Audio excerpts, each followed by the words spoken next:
part C, the attack. So we'll start off with Milo as our subject. Then we have Fit-Opium, which we saw in the previous section. And it is special because it takes a dative for its direct object. That's going to be Clodius. Notice also that this is present tense. This is what's called a historical present. So even though everything happened in the past, we're going to translate it in the present. Makes you feel like you're there and part of the action. So Milo meets Clodius. Then we just have a few little phrases like this. Ante, before his farm. And then we have an ablative of time, where this is at almost the 11th hour. Remember that the first hour is around 7 a.m. at sunrise. And it says around that time or not much later. And it tells you this in your book. All right, immediately come plures. That's going to mean several. That's our subject. We're going to jump all the way to here for our verb. And then we're going to go all the way to impetuum for our direct object. So he spaced everything out. Kind of an interesting technique here.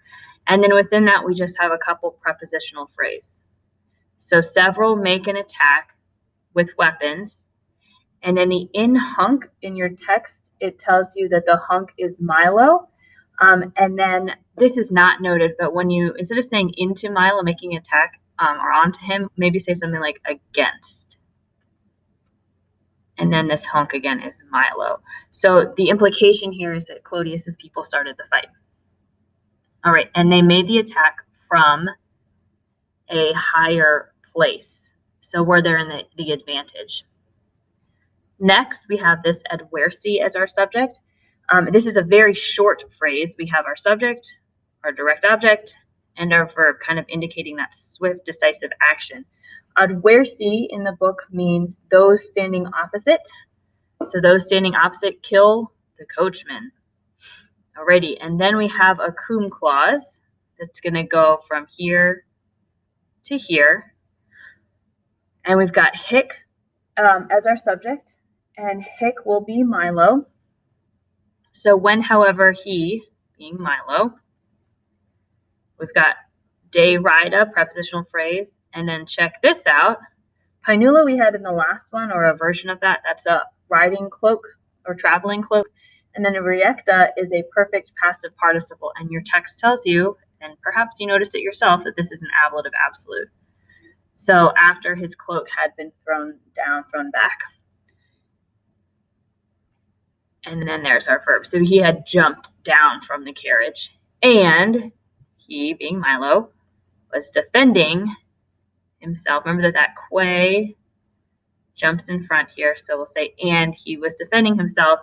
And then we'll put these two words together. This would be an ablative of manner, telling us how he's doing it. And your book says this is translated as with stout heart. So pretty fervently defending himself there.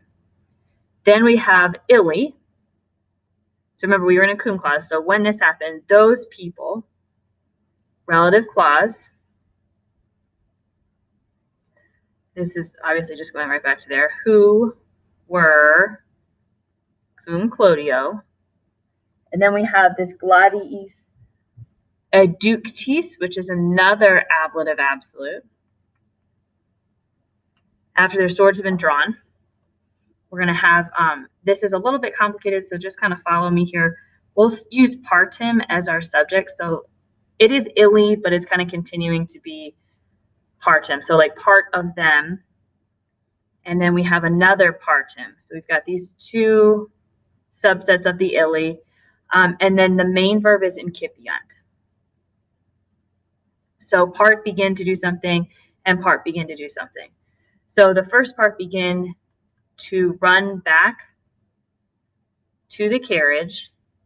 And then this ut here is going to introduce a purpose clause.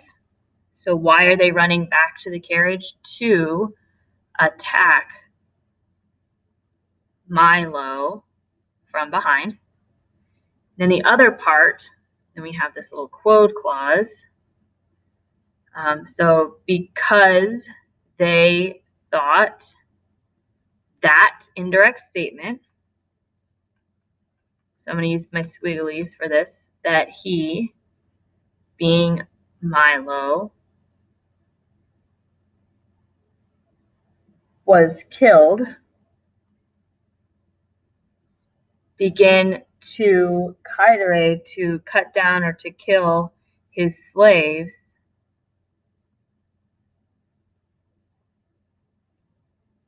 who were something like behind.